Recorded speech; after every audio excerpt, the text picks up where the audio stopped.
All right, so welcome to Knit Block of the Month. This is block number 7. Can't believe we're already worked through half of them in the book. This one is called the Mock Cable, and it's a really lovely pattern. It's very easy. It has the appearance of cables, like a cabling spiral on your work, but no cable needle or cabling is involved at all. It's really very pretty. So this is my dishcloth. I have one more repeat to do and I'll be finished with this one. I really like it. It's got a lot of give to it. I think this would be a beautiful baby blanket. It's really pretty. The design is very appealing. And here it is in the, so this is the soft bun from Sheep Gist that I do my dishcloths out of for this project. And then the knit block, or the baby blanket block, is out of the Spud and Chloe sweater. I love this color. It's like blush pink. It's so pretty. All right, so a couple, again, this is block number 7 from Building Blocks by Michelle Hunter, Knit Pearl Hunter. And let me switch to the camera and I'll give you a couple of tips. This was a block that worked up, excuse me, very quickly. So let's go to share the screen.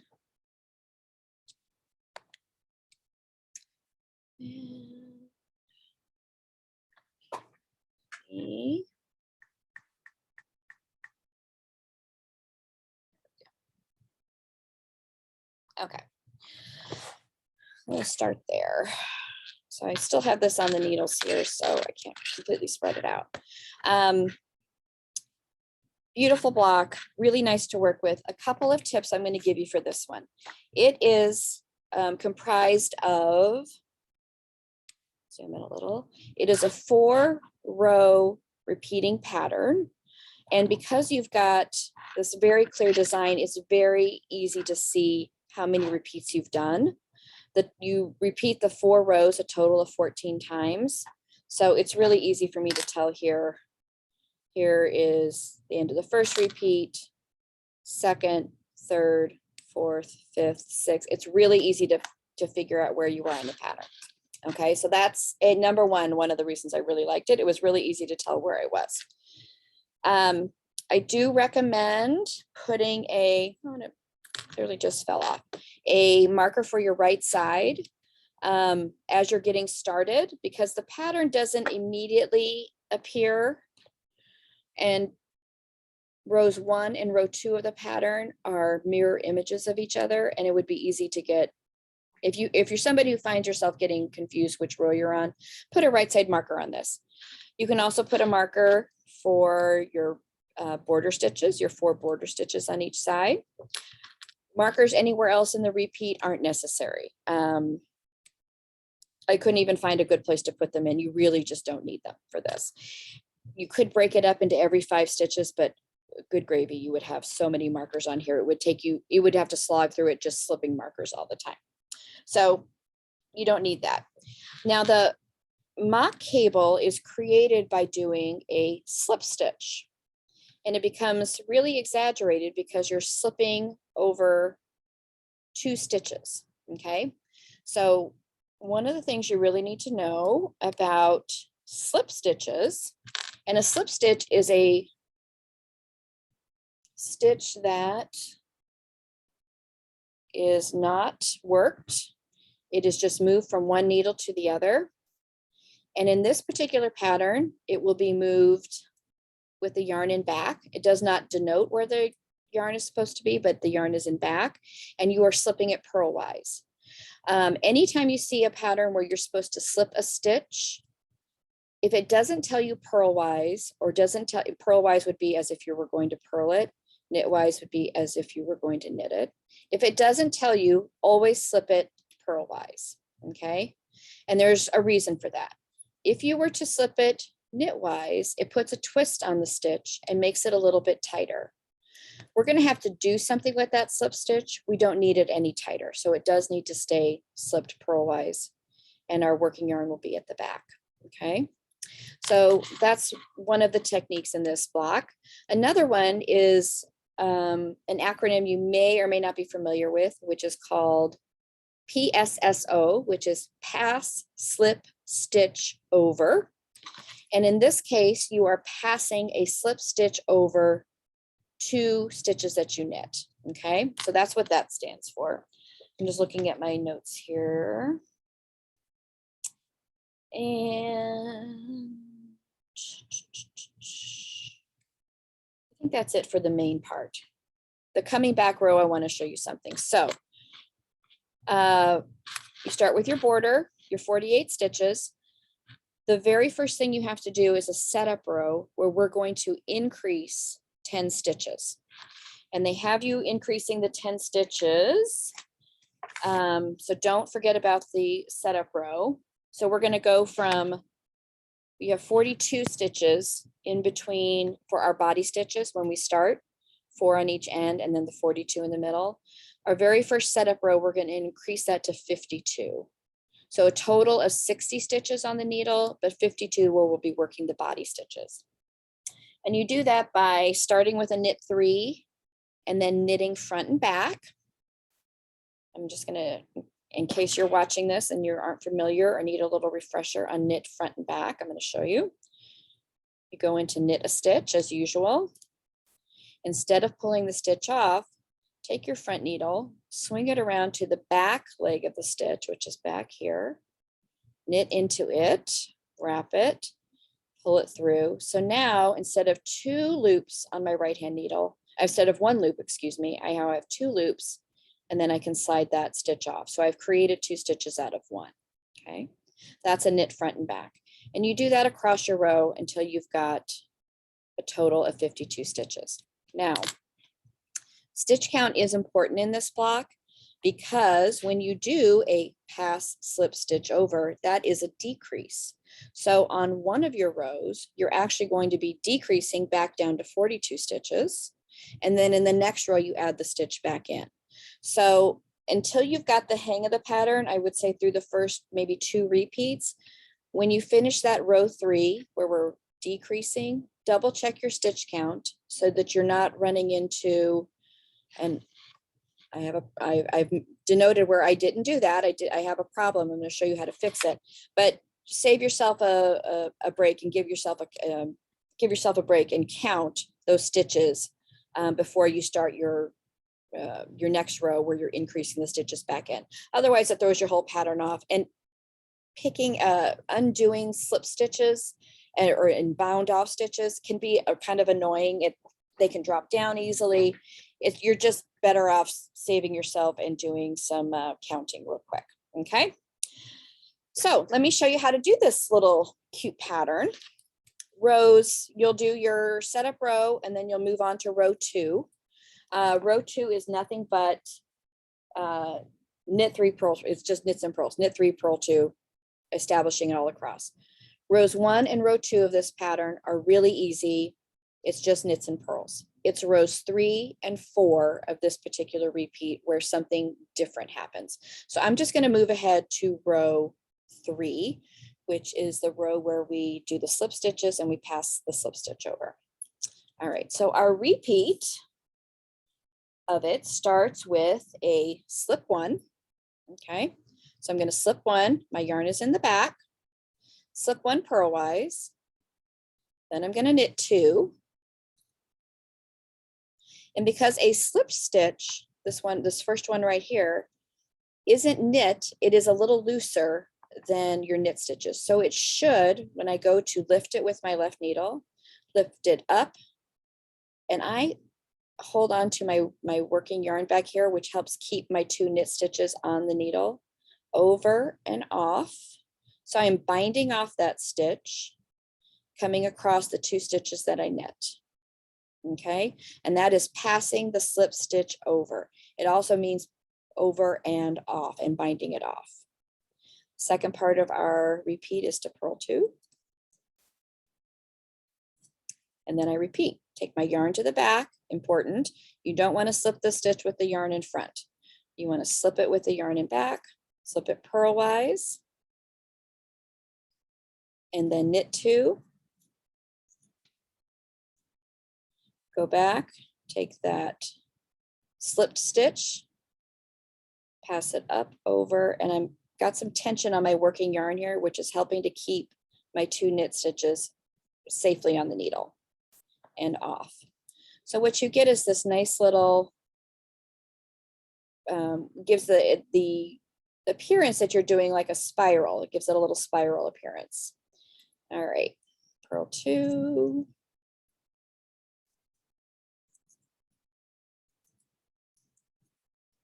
And then I'll do it one more time. Slip, knit 2, pass, slip, stitch over. So at the end of this row, you should have in this slip, passing the slip stitch over, decreased by 10 stitches. You should now have 42 between your 2 border markers. I'm going to come back to this one because I realized I did the, it's on the next row that I made an error on this one. So I'm saving it and I'm going to show it to you when we come back, when I show you the next row. Okay, so I'm going to come back to this one. That's why it's nice to have 2 going at the same time here. Even though some months it feels like, oh my God, why did I do this? Okay, so now I'm moving on to row 4. So I finished my row 3, I've got all my slip stitches, I've counted. I can also do, oh, you know what? I can do a visual, and right in the beginning, I did not pass my slip stitch over.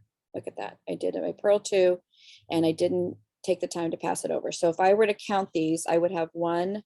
Oh no, I did it twice. Hey, look, I must have been talking when I did this. All right, so what I'm going to do, I don't want to rip it back because that's not fun. Is I'm going to take, if I can lay my hands on a stitch marker, you have a couple of options. You could rip it back. Of course, I can't put my hands on a stitch marker. Here it is. Or you can address the problem when you work back to it on your number 4 row, which is what I'm choosing to do.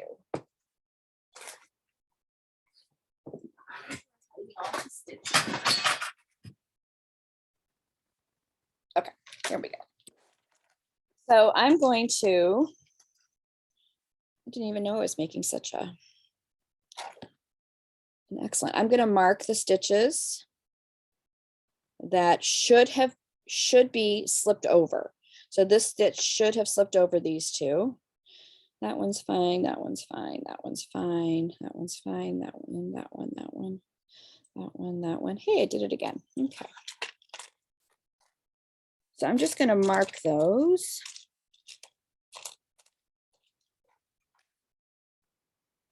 And as I'm showing you row 4, I will fix that.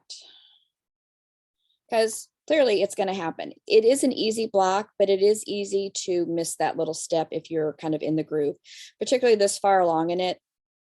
It's like, oh yeah, I know what I'm doing. And then I'm fine across. Okay.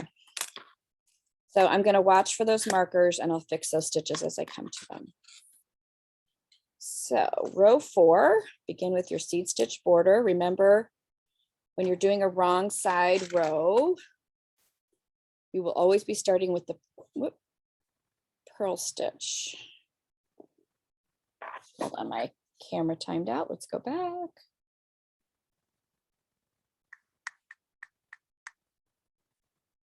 There it goes. Sorry about that. You'll always be starting with a purl stitch when you're doing the wrong side row of your seed stitch. So purl and knit,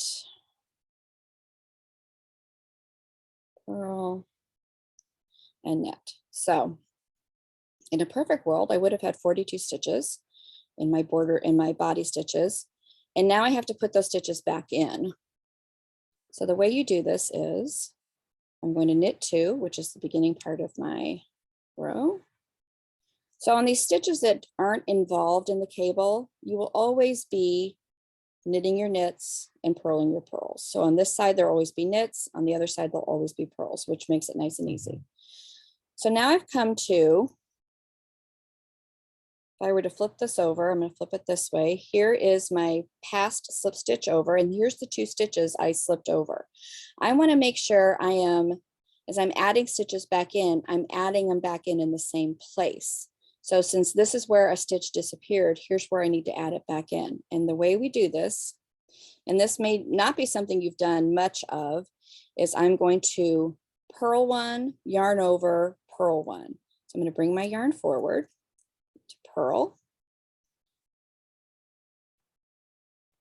And now I need to yarn over. So when you're yarning over from a purl to a purl, you're going to bring it around over the top of your right needle and then back between the needles, so it's back in the front ready to purl again. It's like almost like a whole wrap around.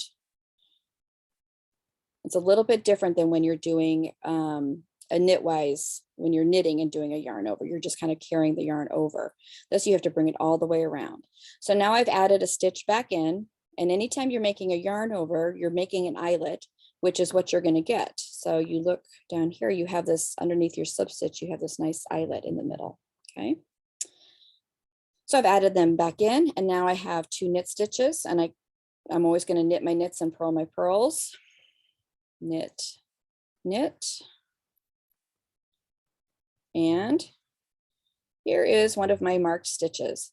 I did not slip this stitch over. So when I come to do my purl, yarn over purl, I have this extra stitch. So before I work those stitches, I'm going to turn it back over. Here's the stitch I should have slipped over, and now I can do it. Since that stitch doesn't need to be worked, it just needs to be lifted up, over, and off. I don't have to really undo anything. I just have to get it up, over, and off. Now it's ready. Now I can turn it. Now these stitches are right for me to work for my next row. So it is a very fixable pattern. Purl, yarn over, whoops, my other needle, back around to the front and purl again. And then knit 2.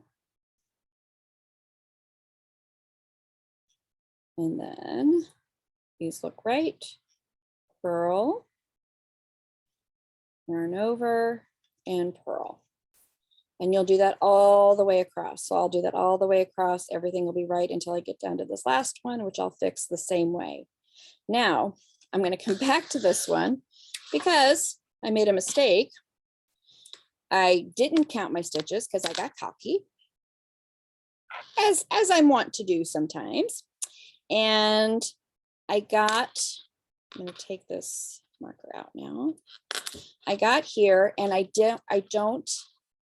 have this nice eyelet, no eyelet. I forgot the yarn over between the 2 purls. So that was literally 3 rows ago. I am not undoing 3 rows to add an eyelet back in. So I'm going to show you how to do that. Okay. So I've worked to the spot. It's between these 2 stitches that there should be an eyelet, and it should be not this row, but 1 row down. So easy enough to fix. So I'm back to my row 3 again. So I'm going to do my purl 2, get to the place where I've made the error. And then I should be slipping the first one. So I'm going to go ahead and slip the first one, but I should have this eyelet here. Okay, here's what I'm going to do. I should have an eyelet, a yarn over and an extra stitch here because I only have 1 stitch left to knit. I don't have 2 stitches because those are my purl stitches. So I'm going to go down, not to this ladder, but to the second ladder where I should have had the eyelet.